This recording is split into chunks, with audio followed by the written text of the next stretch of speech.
আজকে এমন একটা রেসিপি নিয়ে হাজির হয়েছি যেটার নাম শুনলেই আপনাদের হাসি পাচ্ছে। হ্যালো এভরিওয়ান, আসসালামু আলাইকুম। কেমন আছেন? আশা করি অনেক ভালো আছেন। আলহামদুলিল্লাহ আমিও ভালো আছি। এই যে দেখতে পাচ্ছেন, এটা হচ্ছে পাত পাতা অথবা গন্ধপাতালের পাতাও অনেকে বলে থাকে। সেগুলো কিন্তু আমি খুব সুন্দরভাবে ধুয়ে পরিষ্কার করে নিয়েছি। এবার দেখুন, এটা খেসারির ডাউল নিয়েছি, সেটাও কিন্তু ধুয়ে পরিষ্কার করে নিয়েছি। গন্ধপাতালের পাতাগুলো আমি এখন সরাসরি ব্লেন্ডারের জারের মধ্যে উঠিয়ে নিচ্ছি। আপনাদের কাছে যদি ব্লেন্ডার না থাকে তাহলে আপনারা শিলপাটায় সুন্দর করে বেটে নেবেন। সামান্য একটু পানি দিয়ে এটা খুব ভালো করে পেস্ট করে নিব। আপনারা কিন্তু বলতেই পারেন যে এটা আবার কি অদ্ভুত একটি রেসিপি নিয়ে হাজির হয়েছে। এটা কিন্তু শুধু পাতা থেকেই গন্ধ বের হয়, আর পেস্ট করেছি এখনো কিন্তু গন্ধটা আছেই, কিন্তু এটা যখন রান্না করা হবে কিংবা বড়াটা ভাজা হবে তখন কিন্তু কোনো রকম গন্ধ থাকবে না। এমনিতে কিন্তু এটার গন্ধটা অনেক বেশি খারাপ লাগে। দেখুন খুব সুন্দরভাবে কিন্তু এটা ব্লেন্ড করে নিয়েছি। এবার কিন্তু আমি খেসারির ডালগুলো খুব সুন্দর করে ধুয়ে পরিষ্কার করে নিয়েছি। এবার পানি ঝরিয়ে সরাসরি ওই ব্লেন্ডারের মধ্যেই উঠিয়ে নিচ্ছি। আর এটাও কিন্তু খুব সুন্দর করে আমি এটা ব্লেন্ড করে নিয়েছি।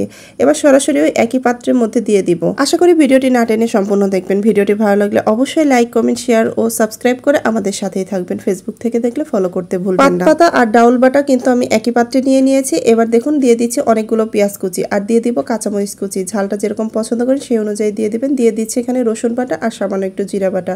দিয়ে দিব এখানে হলুদের গুঁড়া, মরিচের গুঁড়া। আমি যেহেতু কাঁচামরিচ দিয়েছি সাথে একটু শুকনো মরিচও দিয়ে দিচ্ছি। দিয়ে দিচ্ছি স্বাদ মতো লবণ, আর দিয়ে দিব এখানে চাউলের গুঁড়া 3 চামচ।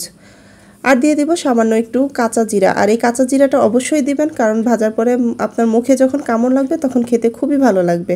সবগুলো খুব সুন্দরভাবে হাতে মেখে নিব।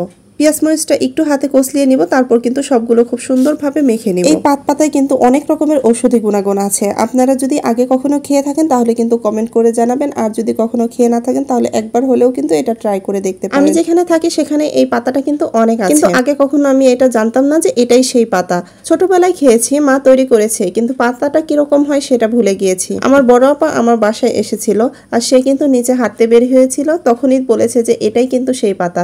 এটা অনেক জঙ্গলের মতো হয়ে রয়েছে, কিন্তু কেউ জানেই না এটাই সেই গন্ধপাতালের পাতা।